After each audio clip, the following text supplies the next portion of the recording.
Bienvenidos al podcast La Mesa de Jesús. Únete al Dr. Nick Venditti, cofundador de Inste Global, y a Elliot Reina, pastor de jóvenes en Mundo de Fe, mientras conocemos más a Jesús a través de la Biblia.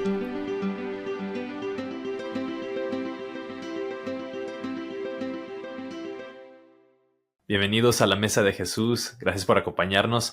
Acabamos de terminar en nuestro último episodio una serie sobre la carta a los Hebreos y bueno, les animo que vayan y lo escuchen si no lo escucharon. Y hoy vamos a empezar una nueva serie donde vamos a intentar profundizar lo más que podamos en el Evangelio según Mateo. Entonces, como las otras series que hemos hecho con Hebreos o el Evangelio según Juan, no va a ser una serie que va a cubrir cada versículo, donde vamos a ir versículo por versículo, sino más bien van a ser temas que vemos a través de este Evangelio y vamos a intentar darles herramientas para que puedan ustedes también seguir profundizando, estudiándolo y que pueda tener un poquito más de sentido de qué trata y que puedan ver estos temas que se repiten, etcétera. Entonces, vamos a intentar decirlos lo más que podamos con esta serie también en Mateo.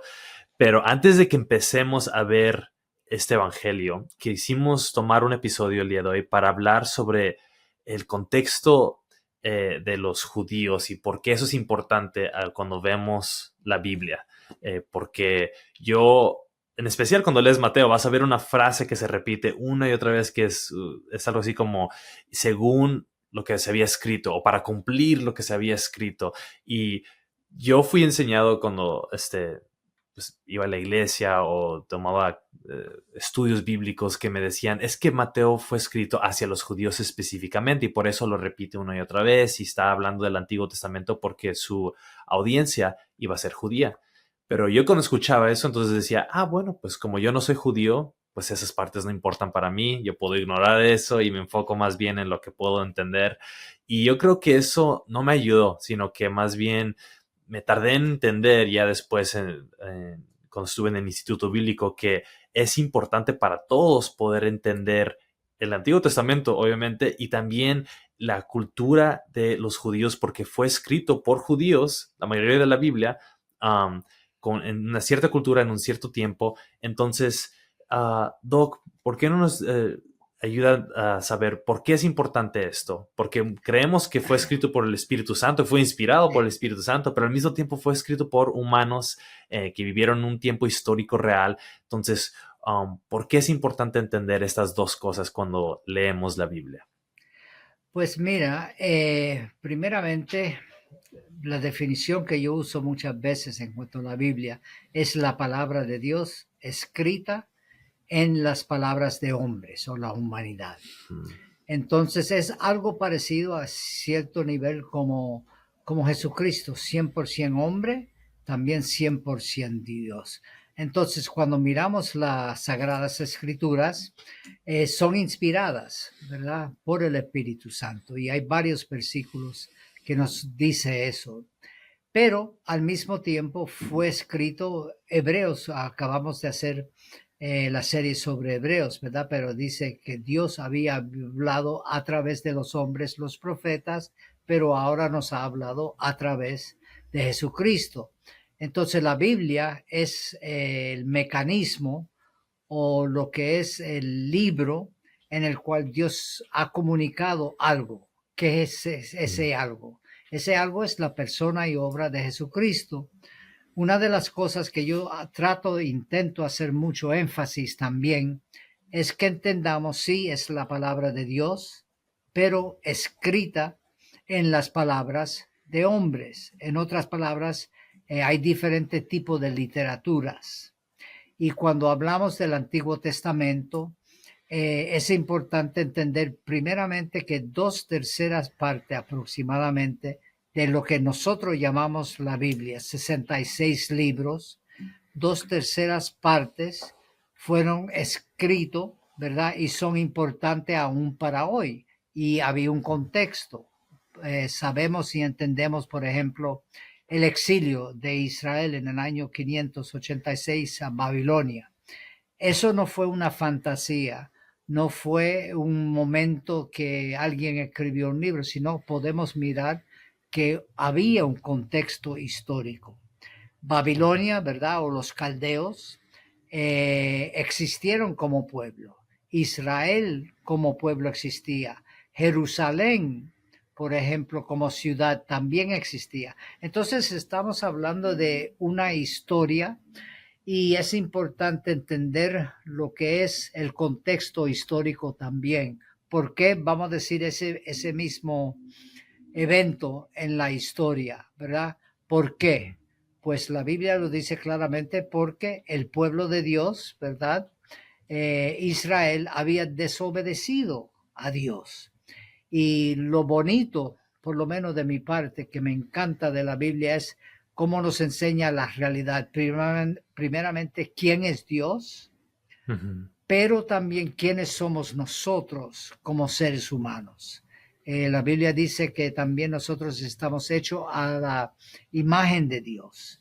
Entonces, al entender eso, ¿verdad? Y entender lo que la Biblia nos enseña después de la rebelión de Adán y Eva, notamos que la decadencia de lo que son los seres humanos y que Dios, a pesar de todo eso, sigue buscando a su pueblo. Y el pueblo de Dios tenía una misión muy importante, que ellos deberían, cuando hablamos del pueblo de Dios, estoy hablando de Israel, ellos deberían ser, como el profeta Isaías nos muestra, luz a las naciones. Y no era en exclusiva y rechazo de los demás pueblos, sino cuando la Biblia nos habla de esas cosas, necesitamos entender el contexto histórico. Dios, vemos, la Biblia claramente nos muestra que Dios no hace acepción de personas. Entonces uno dice, ¿y eso cómo puede ser? Si el pueblo de Israel era el pueblo elegido de Dios, pero era elegido para una misión. Y esa misión era para que las naciones pudiesen conocer al Dios de Israel, el Dios de la Biblia. Y cuando la Biblia nos exhorta o exhorta al pueblo de Israel que no sea como las naciones, es porque no nos olvidemos que Dios entró en un pacto con Israel a través de Moisés en el monte de Sinaí. Le dio los 10 mandamientos. Y si miramos los primeros 2 mandamientos, tienen que ver que Dios, Yahvé, es el único Dios y que no hay otros dioses. Entonces vemos esa tensión, tanto histórica como la vemos en la Biblia. Y por eso es tan importante entender la cultura, el contexto, también el momento histórico, por qué fueron escritos los sagrados libros, ¿verdad? Sí, y a veces es difícil porque vivimos en una cultura moderna hoy en día. No sé dónde nos están escuchando, pero ya sea en Estados Unidos, en México, en Argentina, en el oeste, o aún si están en España o en otro país, tenemos una cultura. Entonces es muy fácil leer la Biblia y querer adaptarla a nuestra cultura o querer leerla con lentes de nuestra cultura moderna o de nuestro país. Porque todos tenemos cultura. Entonces, dejar que la Biblia nos demuestre la cultura en la cual fue escrita nos va a ayudar a poder entender, en especial pasajes donde quizá suenan raros, porque, como dijimos, todo el Antiguo Testamento fue escrito por judíos y todo el Nuevo Testamento fue escrito por judíos, con la excepción quizá de Lucas. Hay un debate, si fue griego, si fue judío. Y a veces me gusta pensar que sí fue griego porque digo, bueno, al menos uno fue gentil, ¿no? Pero de los autores. Pero no se sabe con certeza. Entonces, la mayoría, si no todos de los autores son judíos. Entonces, entender su cultura nos va a ayudar a entender por qué escribieron ciertas cosas, ciertas frases, por qué hay tienen que ir a presentarse delante de los fariseos cuando Jesús sana a alguien, por qué cuando leemos Levítico hay estas ofrendas raras que no entendemos, por qué no podían comer carne que fue hervida en la leche de su mamá. O sea, es unas cosas que si yo lo leo así directo, yo digo, ¿qué es esto? ¿Qué está sucediendo? No lo entiendo. Y con la gente que intenta abrir la Biblia así al azar y dice, a ver, ¿qué me vas a hablar hoy, Dios? Y lo abre un versículo bien raro, va a decir, no, pues no sé qué quiere decir Dios, ¿no? Sí. Pero entendiendo eso que usted dice, Doc, de que la Biblia no fue un libro que descendió del cielo así con una luz y bajó y fue escrita físicamente por Dios, nos va a ayudar que, como lo dijo usted, lo anoté, la palabra de Dios en la palabra de los hombres, ¿no? Entonces, a través de hombres, y siempre Dios así ha obrado, a través de hombres y mujeres, que Él usa, Él inspira, Él sopla, ¿no? Pero entonces esa tensión yo creo que es a veces difícil, porque hay unos que o exaltan demasiado la humanidad de la Biblia, si lo puedo decir así, y en eso no niegan pues el Espíritu Santo, que es un autor detrás de todos estos autores a través de los siglos. Y hay unos que se enfocan tanto en el Espíritu Santo, que está bien, pero que no toman en cuenta la humanidad o el contexto histórico, y por lo tanto a veces hay interpretaciones incorrectas que los queremos adaptar a nuestra cultura moderna. Entonces, ¿cómo podemos manejar esta tensión entre esas dos cosas? O no sé si tiene algún ejemplo de cómo hemos hecho eso aún con profecía hoy en día. Pues mira, primeramente creo que necesitamos entender que la Biblia y los libros son libros, literatura, que es literatura. ¿Qué significa esto? Por ejemplo, hay gramática envuelto en todo esto, hay definiciones de palabras. Muchas veces se usa una palabra, por ejemplo, de una manera, pero sin embargo en otro contexto puede ser otra cosa. Entonces, por eso es tan importante entender literatura. Hay poesía. Si me recuerdo bien, me parece que es una tercera parte de la Biblia es poesía.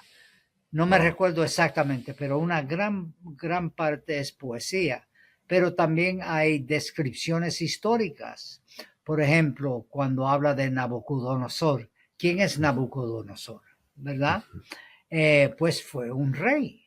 El rey Ciro, cuando habla de Herodes en el Nuevo Testamento, fueron personas, Poncio Pilato. Entonces vemos que hay personas que existieron y es un libro histórico. Y entonces necesitamos entender el contexto en cuanto a la literatura. Por ejemplo, Daniel, en el libro de Daniel, cuando habla del oso, a través, se me olvidó el capítulo, pero lo importante es cuando habla del oso, ¿verdad? A través de los años han habido intérpretes que han dicho, eso es Rusia, porque Rusia significa el oso. Y han habido algunos que cuando habla del águila han dicho esto, ¿verdad? Han dicho, eso es los Estados Unidos, porque es el águila, su símbolo y todo lo demás. Entonces necesitamos andar con mucho cuidado en cuanto a eso. Y nos ayuda a entender cuando Jesús, ¿verdad?, habla sobre costumbres de la ley. Vemos cuando en Lucas capítulo 24, cuando está hablando con los dos en el camino de Emaús, él le dice, las escrituras hablaban de mí. Y entonces dice los profetas. Entonces necesitamos entender todo ese lenguaje, exactamente lo que significa, que nos ayuda entonces no solamente a interpretar correctamente, pero también aplicarlo correctamente. Espero que eso ayude un poquito a entender. Sí, definitivamente, porque yo creo que puedes leer la Biblia así a primera vista y vas a captar mucho. No estamos diciendo que, si no entiendes la cultura histórica, no vas a entender la Biblia para nada. Vas a leer Juan 3:16 y lo vas a entender, ¿no? De que Dios tanto amó al mundo que mandó a su Hijo unigénito para que muriera, para que cualquiera que crea en Él no se pierda, mas tenga vida eterna. Lo vas a entender muchas enseñanzas de Jesús, pero va a haber muchas partes que quizá no. Entonces, cuando ahorita vivimos en una cultura donde hay tanta información accesible. Entonces, te pueden confundir personas que dicen, no, es que esta interpretación es esta o aquella. Y si tú no aprendes a estudiar la Biblia tú mismo, te vas a dejar engañar por gente que te dice esas cosas, como dices, Doc, de que, es que el oso es Rusia y esto que acaba de suceder en las noticias está en la Biblia, y lo adaptamos demasiado a nuestro contexto moderno porque queremos que sea relevante a nosotros, y a veces estamos sacándolo de su contexto histórico y no estamos dejando que la Biblia nos demuestre lo que la Biblia quiere ser, sino queremos adaptar la Biblia a que sea lo que nosotros queremos que sea. Y eso no está bien. Entonces, yo creo que por eso es importante ver esto, buscar su contexto y de que esto fue escrito en un contexto judío. Entonces, hablando de los judíos, lo mencionó hace poco, Doc, de que fue escrito siempre, perdón, fueron escogidos los judíos con el propósito eventualmente de que esto iba a ser para las naciones. Desde el principio, cuando él escoge a Abraham, le dice que a través de él y su simiente, las naciones iban a ser bendecidas. Isaías, que usted mencionó, que el propósito de Israel iba a ser luz a las naciones. Entonces nunca era el fin nada más ellos, pero quizá para unos que estén escuchando aún batallan con el hecho de que ¿por qué los escogió a ellos Dios? ¿Por qué son tan especiales ellos? ¿Y por qué la mayoría de la Biblia solamente son ellos enfocados como la nación? Y si tú querías ser parte del pueblo de Dios, tenía que ser a través de ellos. ¿Por qué lo escogió ser así Dios? ¿O qué contestaría usted, Doc, a alguien que está batallando con eso? Hay varias respuestas. Primeramente, cuando Dios elige, ¿verdad? Creo que es en Éxodo, si me recuerda bien, me recuerdo bien. Cuando él dice, cuando la palabra nos dice que él escogió, ¿verdad?, a Israel, pero no porque ellos eran el pueblo más grande o el más importante, sino porque le plació a Dios. Pero como bien dijiste, Elliot, había un propósito, no solamente para Israel, pero también para las naciones, o el Goyim, como se dice en hebreo, ¿verdad?, las naciones, el no judío, los gentiles, como se traduce dependiendo del texto bíblico. Okay. El propósito era que Dios, vamos a comenzar desde el comienzo. Génesis capítulo 1. Dios creó el cielo, la tierra y todo lo que había. Creó el hombre y la mujer, ¿verdad? Que Adán y Eva. Entonces el propósito de ellos era que ellos fuesen los gobernadores o los que eran los mayordomos para Dios de la creación, ¿verdad? Sabemos en Génesis capítulo 3 que falló grandemente porque se rebelaron contra Dios, ¿verdad? Cayeron en las manos de Satanás y entonces vemos desde ahí hasta, en realidad, hasta casi al final de la Biblia, en Apocalipsis capítulo 20, cómo reina el pecado a través de toda la humanidad. Pero Dios tenía un propósito más grande y el propósito era no solamente para Israel, pero que Israel fuese el pueblo que era como un ejemplo, ¿verdad? Por ejemplo, uno va a una tienda y quiere comprar una taza y hay muchas tazas, pero hay una que sobresale, que es más bonita que las demás, que uno le apetece y quiere comprarla. Entonces, algo así es parecido para Israel. Ellos eran de ser el pueblo ideal, para decirlo de una cierta manera, pero sabemos, y la realidad es que fracasó muchas veces, ¿verdad? Cuando Dios hizo un pacto con Moisés e Israel en el monte Sinaí, notamos, y creo que esto nos puede ayudar a entender el por qué, notamos que Dios le dio a Moisés los 10 mandamientos, y eso era parte del pacto. Y los primeros 2 mandamientos, ¿verdad?, tenían que ver con las naciones y la exclusividad de Dios. ¿Qué significa? ¿Qué quiero decir con eso? Primeramente, que no deberían adorar a ningún Dios, sino el Dios que se le apareció e hizo el pacto con ellos en el monte Sinaí. Y notamos el segundo era no tener o hacer ídolos, en otras palabras, otros dioses. Y cuando la Biblia dice que Israel no debe de ser como las naciones, eso no era que Dios es racista, sino que no compartiesen las creencias de las naciones que creían en otros dioses. Y por eso era el rol o el papel único que había de ejercer Israel. Debían de ser un ejemplo para las naciones, para que las naciones quisiesen conocer el Dios de Israel. Pero sabemos que eso no ocurrió. Y al no ocurrir, y es otra cosa que me encanta de la Biblia, que nosotros entendamos que no pinta un mundo color de rosa, sino muestra el sufrimiento, muestra en realidad lo que es la rebelión del ser humano, del pueblo de Dios. Por ejemplo, déjame darte unos versículos bíblicos para que podamos entender. La Biblia es un libro, como dijimos antes, es la palabra de Dios en las palabras de hombres. Pero la Biblia también nos muestra el carácter de Dios, quién es Dios y quiénes somos nosotros. Y un ejemplo clásico, para decirlo de una manera, es Éxodo capítulo 34, versos del 6 al 7. Y claro, entendemos Éxodo, es el libro, comienza, ¿verdad? Cuando Faraón intenta, ¿verdad?, subyugar al pueblo de Israel y vienen las 10 plagas y finalmente Israel sale de Egipto. Pero fijémonos aquí, versos 6 y 7. Entonces pasó el Señor por delante de él y proclamó: el Señor, Dios compasivo y clemente, lento para la ira y abundante en misericordia y verdad. Y nos gusta eso, porque muestra un Dios, wow, un Dios que me ama, que está ahí, que me apoya, que cree en mí, etcétera, ¿verdad? Pero verso 7, que guarda misericordia a millares. También hay traducciones que dice 1000 generaciones.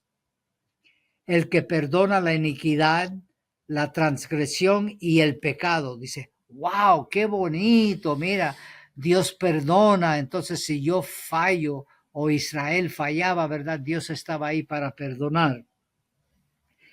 Y que no tendría por inocente al culpable. Eso ya es un poco chocante a nuestro ego de ser humano. Y continúa, que castiga la iniquidad de los padres sobre los hijos y sobre los hijos de los hijos hasta la tercera y cuarta generación. Notemos, aquí hay una tensión, porque la primera parte nos habla de un Dios que es misericordioso, amoroso, pero sin embargo aquí dice, wow, pero él, ¿cómo si ese Dios puede ser tan bueno? ¿Cómo él puede castigar, verdad? No solamente los padres, pero los hijos hasta la tercera y cuarta generación. No tiene sentido. Pero cuando miramos y entendemos esto, primeramente la misericordia de Dios es mucho más abundante, porque aquí es compasivo y clemente, lento para la ira y abundante en misericordia y verdad, que guarda misericordia a millares. En otras palabras, su misericordia es mucha más amplia, ¿verdad?, que el castigo. Pero, como mencioné antes de Faraón, no nos olvidemos que con las plagas Dios le dio 10 oportunidades a Faraón que él se pudiese arrepentir. Aún los líderes religiosos de Egipto, ¿verdad?, dijeron, mira, esto es mano de Dios. Pero Faraón se mantuvo duro. Y sabemos que exactamente lo mismo ocurre hoy en día. Hay personas, y ahora vamos a mirar un poquito el Nuevo Testamento, pero que no quieren saber nada de Jesucristo. Dicen, ¿cómo puede ser? ¿Verdad? No creo en Jesucristo. Y lo rechazan totalmente. Rechazan el que tú mencionaste, ¿verdad? Porque Dios amó al mundo, que dio su Hijo unigénito. Rechaza el camino que Dios tiene trazado a través de su pueblo Israel, pero también Jesucristo fue un judío y fue el que cumplió las profecías. Y decimos todo esto porque parece que hay una tensión ahí, pero sin embargo nos muestra el Dios de la Biblia, que sí es amoroso, pero también que es justo. Y ahí es donde nos choca muchas veces a nosotros. Pero tenemos que entender el papel de Israel y también el papel del pueblo de Dios en todo esto. Que a pesar de la desobediencia, de la dureza de corazón, Dios continuaba siendo el Dios que cumplía con su pacto y su palabra. Sí. Y todos tenemos una definición de qué suena justo Ujú. o misericordioso para nosotros en nuestra cultura. Como personas tenemos diferentes opiniones. Entonces a veces podemos leer la Biblia y decir, ¿por qué Dios escogió a Israel y a Abraham y a través de ellos iba a ser bendición a las naciones? Y puede que no suene justo eso o misericordioso, depende de nuestra opinión, pero yo creo que este versículo nos ayuda a ver, Dios es justo, Dios es Mm. amoroso, es compasivo, es clemente, pero también dice, no va a perdonar, no va a dejar sin castigo a la iniquidad de la gente. Entonces, Él trae justicia y es un rey justo. Entonces, eso yo creo que nos puede ayudar a decir, voy a confiar en Dios, aunque yo no Sí. entienda por qué Ujú. específicamente lo hizo a través de Abraham y todo esto, no es porque ellos eran increíbles y se lo merecían, siempre Dios obra a través de gracia, pero Dios escoge obrar a través de personas imperfectas para su gloria eterna y por una razón escogió a la gente de Israel y a través de ellos, me encantó como lo dijo usted, Doc, el propósito de Israel era ser un ejemplo o quizá yo diría una invitación a Sí, las naciones a ser parte del pueblo de Dios. Ahora, exactamente. la gente no aceptó la invitación, bueno, eso ya es otra historia, hasta que llegó Jesús y yo creo que abrió más la puerta para que todos pudiéramos tener acceso delante del trono de Dios, como dice Hebreos. Entonces, eso yo creo que nos ayuda a ver también la importancia de todo esto. Doc, ¿qué diría a la gente que quizás se enfoca demasiado Ujú. en esto histórico, en lo humano de la Biblia y al hacer eso está negando lo eterno o lo divino de que es la Biblia, ¿no? Que quizá hay unos que, en especial la gente que va a universidades o se mete demasiado en muchos videos de YouTube o lo que sea y se enfocan en no sé, quizá ellos ven imperfecciones o ven la cultura y hasta dicen, es que es en esa cultura no entendían la ciencia y por Sí. eso, y como que alzan la nariz un poquito y se creen superiores a esta gente porque vivían hace miles de años, ellos qué sabían, ¿no? Entonces, Sí. ¿qué dirías a esas personas que quizá ven la Biblia como solamente literatura histórica, Ujú. um, y están negando lo divino Sí, detrás de sí. todo esto? Pues creo que hay los dos lados. Hay Ujú. los que dicen, no, no hace falta estudiar la historia, no hace falta estudiar la gramática y eso, porque este es un libro inspirado por Dios y el Espíritu Santo. Yo he escuchado esto, ¿verdad? Por ejemplo, Sí. una frase que he escuchado es personas que dicen, no, es que la letra mata, entonces no necesita estudiar la Biblia, ¿verdad? Y claro, ese verso está tomado fuera de contexto, pero hay personas que yo he escuchado que enseñan eso, ¿verdad? Entonces, abre tu corazón al Espíritu Santo y te va a dar revelación. Y hay otros, como bien dices, ¿verdad? Que todo es, que la Biblia es literatura, sí, pero como cualquier otro libro, ¿verdad? Como si fuese Don Quijote, por ejemplo, para decirlo de una manera, ¿verdad? Es literatura. Yo era uno de esos, sinceramente, Elio. Creo que nunca te he comentado, pero cuando yo primero oí de la Biblia de parte de un amigo su conversión, yo había estudiado literatura y entonces por cierto, mi primera licenciatura fue sobre literatura española, ¿verdad? La generación del 98. Pero yo Wow. había estudiado y yo pensé cuando miré lo que es la Biblia, dije, sí, esto no es problema, esto es literatura. Y sí, había su literatura, pero unos cuantos años después, entonces entendí en realidad el plan y el propósito, no solamente de la Biblia, pero también mía, y que yo necesitaba tener un redentor. Wow. Y no es uno u el otro, sino son los dos. Ujú. Necesitamos tener un equilibrio, como dije, ¿verdad? Hay diferentes tipos de literatura y necesitamos saber cómo interpretar esas cosas para poder dar una explicación a otros, ¿verdad? De algo que no es una fantasía, pero que al mismo tiempo algo que no está basado solamente en sabiduría humana. Así es. Wow, bien dicho.